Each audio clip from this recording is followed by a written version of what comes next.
Friends, আমি মৌসুমি। আজকে আপনাদের জন্য একটা ভিডিও নিয়ে এসেছি। ভিডিওটি হচ্ছে কি করে আপনারা আপনাদের স্কিনটাকে ভালো রাখবেন। যেহেতু এখন খুব গরমের সময়, তো সেহেতু কী করে স্কিনটাকে ভালো রাখা যায়, তো সেই জন্য একটা খুবই সিম্পল একটা টিপস। তো তার আগে বলে রাখি যে আপনারা হচ্ছে যারা যারা আমার চ্যানেলটিকে সাবস্ক্রাইব করেননি, তারা প্লিজ আমার চ্যানেলটিকে সাবস্ক্রাইব করে দেবেন, যাতে আমি যেই ভিডিওগুলি নিয়ে আসবো সেই ভিডিওগুলি যাতে সবার আগে আপনাদের কাছে পৌঁছে যায়। তো আপনারা চ্যানেলটিকে সাবস্ক্রাইব করে রাখবেন।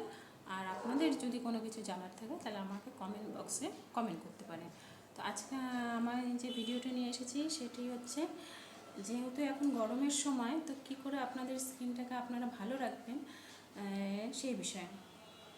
তো যেহেতু যাদের বেশিরভাগ হচ্ছে সেন্সিটিভ স্কিন, হ্যাঁ, তাদের ক্ষেত্রে বলে রাখি, সেন্সিটিভ তারপর অয়েলি স্কিন, তাদের জন্য এটি খুব মানে বেশ ভালো। সেটা হচ্ছে আপনারা ফ্রিজের মধ্যে যে বরফ থাকে সেই বরফটা অন্তত প্রতিদিন, হ্যাঁ, প্রতিদিন না হলেও সপ্তাহে অন্তত 2 দিন যদি আপনারা সেই একটা টুকরো রোজ মুখের মধ্যে ঘষেন, হ্যাঁ, তাহলে যাদের সেন্সিটিভ স্কিন, রোদে বেড়ালে স্কিনটা লাল হয়ে যায়, আর যাদের অয়েলি স্কিন রয়েছে, যাদের হচ্ছে ব্রণ বার হয়, তাদের ক্ষেত্রে এটা খুবই একটা ভালো একটা টিপস। তো আপনারা এটা করে দেখুন, হ্যাঁ, প্রতিদিন না হলেও আপনারা সপ্তাহে অন্তত 2 থেকে 3 দিন করুন।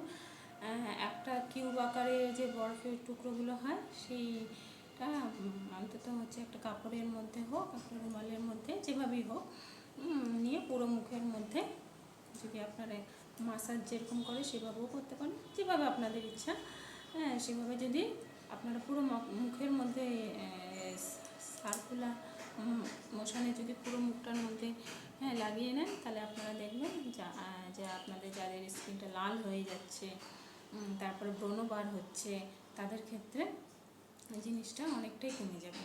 আস্তে আস্তে আস্তে আপনারা যদি এটা রেগুলার করতে থাকেন, তাহলে এটি আছে, তাহলে আমারও ভালো লাগবে। তো আপনারা করুন, এটা খুব ভালো একটা উপায়। আপনাদের বললাম, আপনারা করে আমার মধ্যে জানাবেন। বাই।